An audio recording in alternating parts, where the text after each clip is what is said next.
Hello everyone and welcome to Little Orange Plum. I'm Lily and today we are looking at r/entitled parents.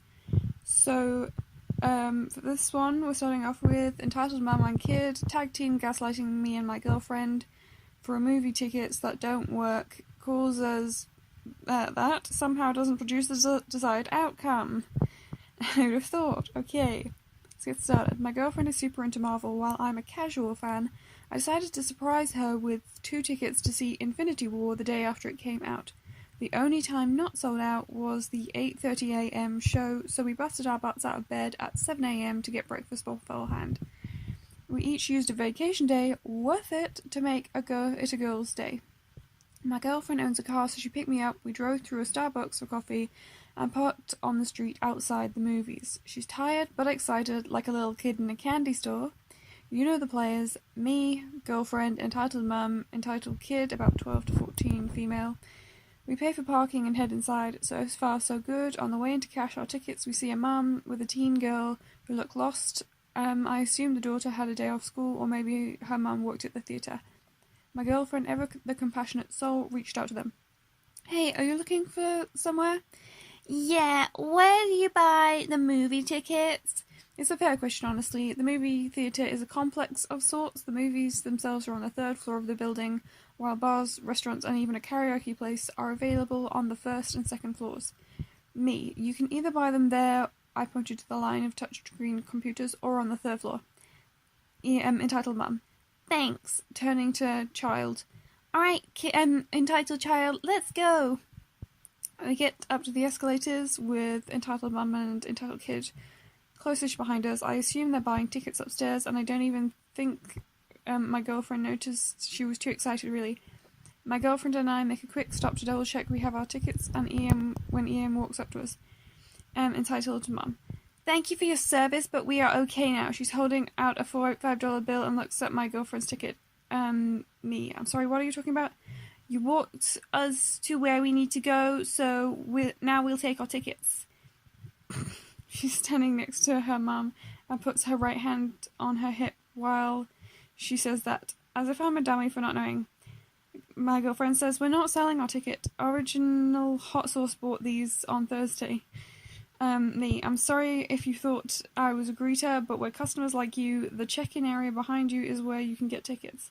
Entitled kid. You should have said that before. How are we supposed to know? We even had a tip for you guys. Were you just going to rob us like that? I assume the tip she means was the $5 from her hat. I grab the girlfriend's hand and try to shoulder past the pair before EM gets in my face. Keep in mind it's barely past 8 a.m.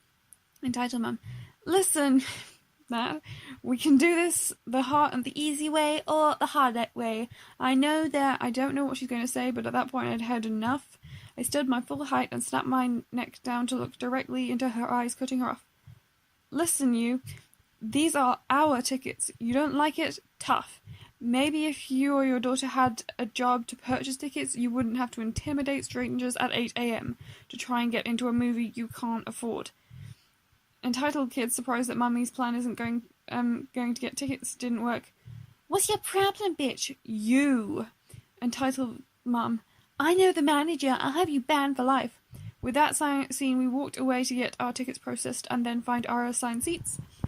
I never did find out if the entitled mum and kids got tickets got in. I hope not. TLDR, entitled mum and kid pretend not to know where to buy tickets to Infinity War to trick us into giving them our tickets. When that doesn't work, entitled mum resorts to homophobic slurs and intimidation tactics, and which also didn't work.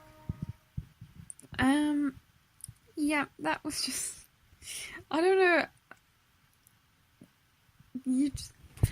How could you possibly think that plan was going to work, realistically speaking? I mean, unless you're giant intimidating thing, how was that ever going to work? I don't know. Let's move on. Okay. Entitled mum thought I was a hacker. This is not a big story, but it's my closest encounter with an entitled mum, so here goes nothing. So when I was 18, I was a live-in babysitter in the US. I'm from Europe, by the way. I thought it was going to be a cool way to experience life in America, living with an American family while getting some pocket money for babysitting 6 hours a day. This was 2002, and the only way to use the internet in that house was to use entitled mum's desktop computer in her office.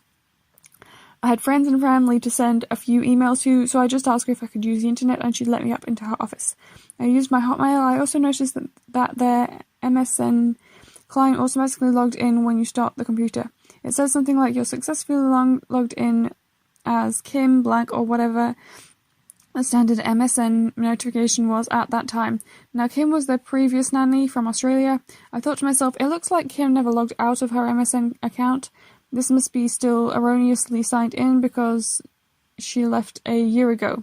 So I logged out of her account as I'm clearly not going to use hers, and I logged myself in. Later that day, entitled mum comes over to me and asks me what I've done to her computer. Her kid can no longer use the email program.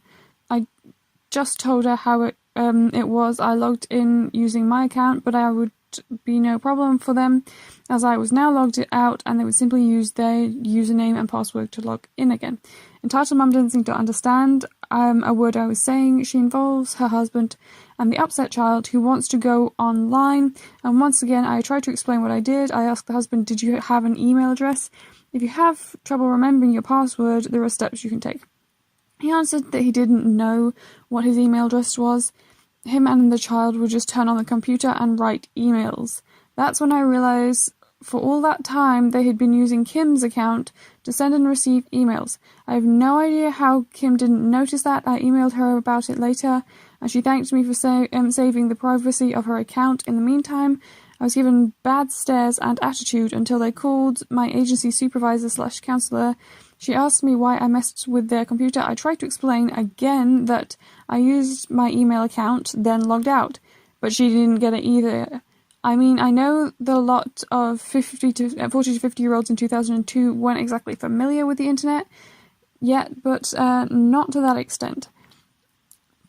For this and other reasons, I left the program. It wasn't as fun as I expected, and entitled mum was a real pain to deal with, so I was very happy to go home early. I spent the week prior to my departure at the supervisor's house, sleeping on the couch. The program got me my ticket back home, and at that point I had to contact my family and let them know I was supposed to fly and where to meet. But guess what? I wasn't allowed to call internationally, and I wasn't allowed to use the computer because they wouldn't trust me. I had the supervisor's 10-year-old daughter copy a handwritten message to my family and send it from her email address. Just whatever. And I love the comment section is just, you're hacking! Reminds me how in high school the librarian called my friend a hacker and tried to report it because he opened the console menu on Chrome. Yeah, that's just awkward. Oh dear. And I love how they're, I don't know if it's called entitled, it's just kind of an awkward story. I mean, I guess it's just one of those things where they should have, if they didn't understand how to use a computer, they should have, asked and not just assumed that someone was in the wrong if they didn't understand what was going on. But yeah, kind of awkward. So that is our 2 stories for today. I hope you guys enjoyed them. If you did, please like, comment, subscribe, and share this video everywhere that you can. Basically. But that is it for today. So I'll see you guys next time. Bye!